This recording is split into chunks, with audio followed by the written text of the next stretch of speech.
एक गांव में दो दूध वाले रहते थे। एक का नाम कन्हैया था और दूसरे का नाम कालिया। कन्हैया अपनी गाय से बहुत प्यार करता था। रोज सुबह उठकर वह अपनी गाय को हरा चारा डालता था। गाय भी बहुत खुश थी और खूब सारा दूध दिया करती थी। फिर वह उस दूध को पास के गांव में बेचने जाता था। उसके ग्राहक भी उससे बहुत खुश थे, क्योंकि वह दूध में बिल्कुल भी पानी नहीं मिलाता था। उसका व्यापार अच्छा चल रहा था। वहीं दूसरी तरफ एक और दूध वाला था। उसका नाम कालिया था। वह बहुत लालची और एक नंबर का आलसी था।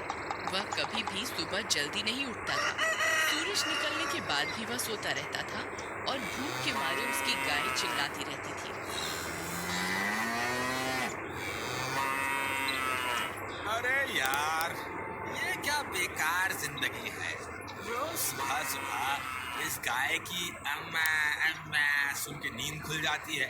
दूध तो इतना कम देती है और हर वक्त चिल्लाती रहती है। फिर वह अपनी गाय को रूखी सूखी घास डाल देता है। ले खा ले। दूध तो थोड़ा सा ही देती है और बदले में इतना सारा चारा खा जाती है। फिर वह उसका दूध निकालता है। उसकी गाय बहुत थोड़ा सा दूध देती है। वह बहुत गुस्सा हो जाता है। मुझे पहले से ही पता था कि तू बहुत कम दूध देने वाली है। अरे कन्हैया की गाय से कुछ सीख। उसकी गाय पूरी बाल्टी भर के दूध देती है और एक तू है। अब फिर से मुझे इसमें पानी मिलाना पड़ेगा। फिर वह दूध में खूब सारा पानी मिलाता है और पास के गांव में दूध बेचने जाता है। दूध वाला, दूध वाला, दूध ले ला दूध। अरे क्या भाई, तुम रोज रोज इतनी देर से आते हो? तुम्हारी वजह से सुबह सुबह चाय भी नसीब नहीं हो पाती। कल से जल्दी आ जाना, नहीं तो मैं तुमसे दूध नहीं लेने वाला।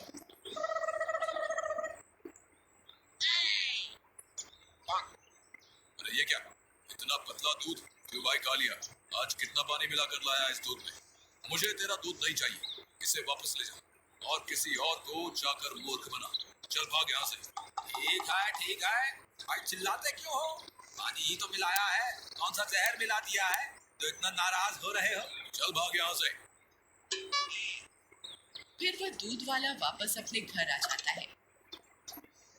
रात होने पर कालिया की पत्नी उसके पास आती है। अजी, आज की कमाई के पैसे तो आपने मुझे दिए ही नहीं। लालची औरत, पैसे कहाँ से लाऊं? आज तो ग्राहक ने सारा दूध वापस लौटा दिया।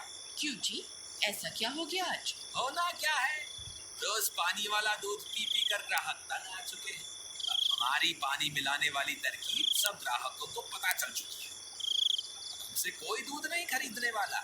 सबके सब कन्हैया से ही दूध खरीदने की बात कर रहे थे। मुझे तो कुछ समझ नहीं आ रहा कि क्या किया जाए। हमें कोई न कोई तरकीब निकालनी होगी, नहीं तो हमारे सारे ग्राहक ही कन्हैया हड़प लेगा। मेरे पास एक तरकीब है।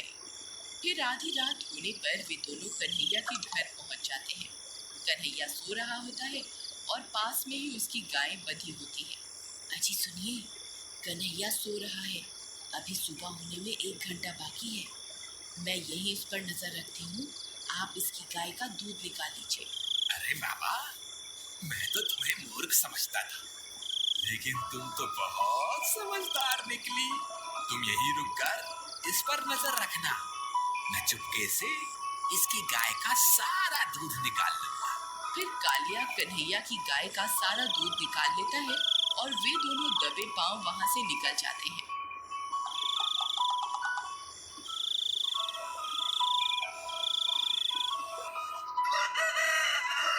फिर सुबह होने पर कन्हैया रोज की तरह अपनी गाय को चारा डालता है।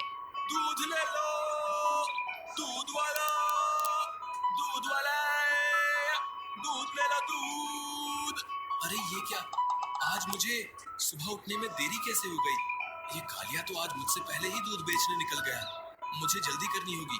फिर वह जल्दी जल्दी अपनी गाय का दूध निकालने लगता है।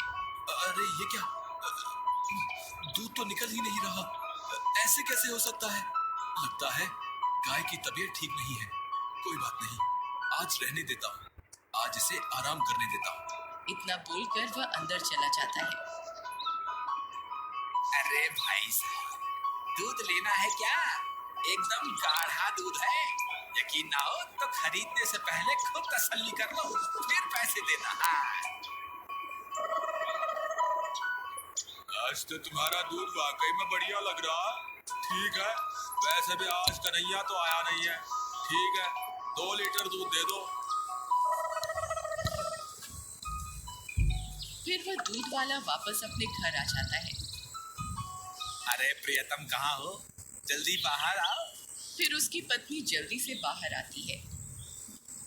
देखो, आज तो मैंने सारा दूध बेच दिया। तुम्हारी तरकीब तो काम कर गई, हमें खूब सारा मुनाफा हुआ है। अरे वाह वाह, आज तो मजा ही आ गया। हम आज रात फिर से कन्हैया के घर चलेंगे। फिर रात होने पर वे दोनों फिर से कन्हैया के घर जाते हैं और उसकी गाय का सारा दूध निकाल लेते हैं। लेकिन इस बार कन्हैया की पत्नी उन्हें ऐसा करते देख लेती है। वह चौंक जाती है। कालिया और उसकी पत्नी दूध निकाल कर वहाँ से जल्दी से निकल जाते हैं। फिर सुबह होने पर कालिया फिर से कन्हैया से पहले ही दूध बेचने निकल पड़ता है। दूध ले लो, दूध वाला, दूध वाला, दूध मुझे जल्दी करनी होगी। फिर वह जल्दी जल्दी अपनी गाय का दूध निकालने लगता है। अरे ये क्या, दूध तो निकल ही नहीं रहा। ऐसे कैसे हो सकता है? मैंने तो अपनी गाय को चारा भी खिलाया है, लेकिन ये दूध क्यों नहीं दे रही? इतने में कन्हैया की पत्नी वहां पहुंचती है और उसे कालिया की असलियत के बारे में बताती है। अच्छा, तो ये बात है, तभी मेरी गाय दूध नहीं दे रही। अजी, आप परेशान मत होइए, मेरे पास एक तरकीब है। आ जाने दो इस कालिया को, इसे अच्छे से सबक सिखाकर ही रहेंगे। फिर रात होने पर कन्हैया की पत्नी अपनी गाय की जगह एक सांड को वहां बांध देती है। आज आने दो इसे, जब दूध निकालेगा तब इसे पता चलेगा। अरे भगवान, चलो जल्दी चलो, कन्हैया के घर दूध चोरी करने जाना है। फिर वे दोनों कन्हैया के घर पहुंच जाते हैं। वहां बहुत अंधेरा हो रहा होता है। वह सीधा सांड को गाय समझकर उसके पास जाता है और दूध निकालने की कोशिश करने लगता है। अरे ये क्या, आज दूध क्यों नहीं निकल रहा? अजी जल्दी कीजिए, आज इतनी देर क्यों लगा रहे हो? जल्दी करो, कहीं कोई आ न जाए। तभी वह सांड जोर से कालिया को लात मारता है। अरे मर गए रे, अरे इसने तो मेरी टांग ही तोड़ दी। अरे तेरा नाश मीटे, हाय मर गया रे। अजी ये कैसे हो गया? अरे जल्दी से उठो, कहीं आज हम पकड़े न जाएं। अरे लगता है मेरी टांग टूट गई है, मुझसे खड़ा नहीं हुआ जा रहा। हे भगवान, अब मैं क्या करूं? उतने में कन्हैया और उसकी पत्नी वहां पहुंच जाते हैं। क्यों कालिया, मजा आया? तुम्हारे साथ ऐसा ही होना चाहिए था। कन्हैया भैया, मैं तो इन्हें बहुत समझाती थी कि ये गलत काम मत कीजिए, लेकिन ये मेरी सुनते ही नहीं थे। मैं तो आज भी इन्हें रोकने के लिए ही आई थी। चोरी लालची औरत, तेरा नाश मिटे, ये पूरी तरकीब तेरी ही थी। अब पकड़े जाने पे सारा दोष मुझ पे क्यों डाल रही है? तेरे लालच की वजह से ही मुझे ये सब करना पड़ा। आज तेरी वजह से ही मुझे सांड से लात खानी पड़ी। आय मर गया रे, मेरी तो टांग ही टूट गई। कालिया, ये सब तुम्हारी लालच की वजह से हुआ है।